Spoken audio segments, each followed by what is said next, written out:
I'm Liv, your emotionally exhausted, chronically online host, and every week we talk about life, relationships, internet chaos, bad decisions, awkward moments, and all the things that spiral way faster than they should. Welcome to This Escalated Quickly. Okay, full confession right up front. I invented Emergencies to see who would actually show up. Not a metaphor, a literal staged crisis with escalating ridiculousness. If that sounds terrible, you're right. But also, the receipts are wild. Here's the deal. Today, I'll tell you about 3 experiments I performed, because apparently I am a very online person with a questionable moral compass. We'll go through the lost kitten meltdown, the fake job interview disaster, and the plant funeral sob session. You'll meet the ghosters who sent emojis, the friends who sent help, well, virtual snacks, and the one person who drove across town with a ladder and actual snacks. I'll roast myself, deliver one hot take about emotional labor, and leave you with a safe but savage takeaway. Entertaining chaos, 0 academic rigor. Why did I start the crisis tests? Honestly, boredom and curiosity, and a tiny streak of petty experimentation. Also, there was this creeping adult anxiety where I kept asking, who would drop everything and help me if I needed it? Not the best version of me, I admit. So I wrote rules. Keep everything low stakes, reversible, never involve strangers or public safety, and absolutely do not create scenarios that could cause real harm. The point was to see who did emotional labor without prompting, not to traumatize anyone. Still, bad idea. Iconic results. Test 1. The lost kitten meltdown. I posted an increasingly dramatic group chat. Guys, I think a kitten is stuck under my deck. Please come help me look. I sent pictures of a suspicious pile of laundry and a very believable fake Mew noise recording. Texts poured in like, OMG, are you okay? Followed by people immediately disappearing into GIF land. Half the group sent heart emojis, and a single person sent a doorbell sticker, which felt like the emotional equivalent of a shrug. Meanwhile, one friend, Maya, texted, be there in 20, and actually arrived with a flashlight, lint roller, and a granola bar. She crawled under my deck, found nothing, and then sat on the porch and listened to me narrate my existential terror until I calmed down. It was ridiculous and tender, and also embarrassing because I had to explain the ruse. Her face when she realized she'd helped a fake emergency? Priceless. Test 2. The fake job interview disaster. I told my circle I had a last-minute in-person interview in 2 hours, and my hair and outfit were in literal chaos. Everyone loves a glam session opportunity, right? I sent increasingly absurd pleas. Car won't start.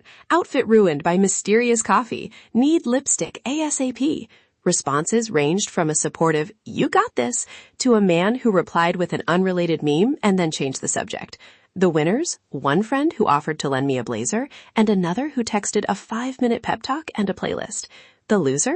The ex who sent a single clapping hands emoji while I described crying into a shirt.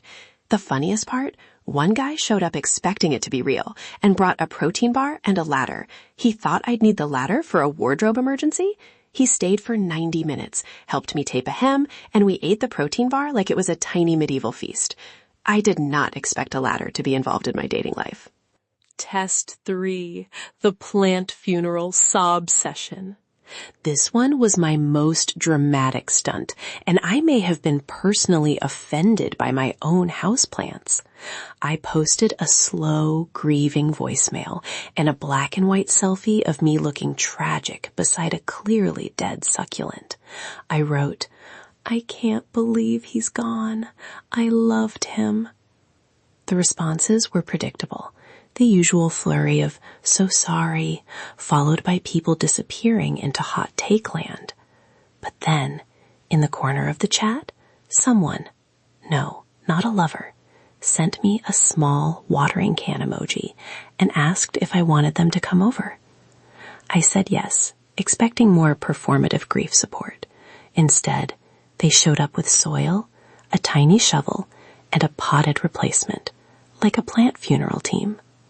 They sat on my balcony while I sobbed over the spiritual death of a plant I'd named Ken. It was absurd and sweet, and it made me realize how gestures beat texts every time. Also, Ken's replacement is thriving. Small miracles. Hot take and full confession time. These tests told me more about emotional labor than I wanted to admit. People who check in with elaborate words but never show up are exhausting. People who show up with weird tools and no questions asked are gold. But, and this is important, manufacturing drama to measure care is still a crappy way to build relationships. It trains you to value spectacle over steady presence and invites bad patterns. If you're doing this because you're insecure about who's in your corner, try asking for small, honest favors first. Tell someone you're having a tough day, or invite them for coffee and say, I need you. It's less messy and way kinder than weaponizing a fake crisis. Recap time. 3 escalating tests, 3 kinds of responses. The emoji senders who mean well but are emotionally punk drunk. The virtual supporters who DM playlists and GIFs. And the MVPs who show up with a ladder, snacks, or a replacement plant. My takeaway? Show up energy is rare and worth celebrating, but don't create problems to find people. Practice asking for help. Reward the people who help you. Bring them snacks, send them a thank you note, and don't use them as data points in your social experiments. If you liked hearing about my moral gray area, hit the review button. Tell me if I'm a monster or a relatable disaster. Either way, it fuels the show. If today's episode made you laugh, question humanity, or feel slightly better about your own life choices, then my job here is officially done.